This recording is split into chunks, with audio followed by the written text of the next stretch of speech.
той стороне она вас выстроит по списку, кто так в списочке, 1, 2, 3, 4, 5, и вы вот так вот все проходите.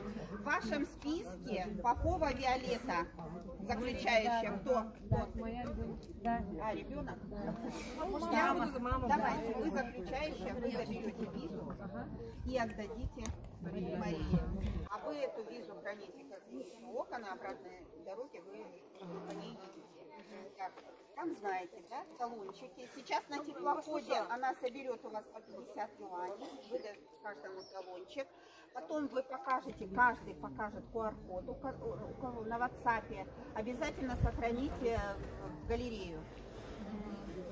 Все. И потом вы получите, когда там оригинал, там покажете, вот наш виза, он вам дает оригинал. И по этой визе все проходят. Сначала отдаем отпечатки пальцев, показываем паспорт.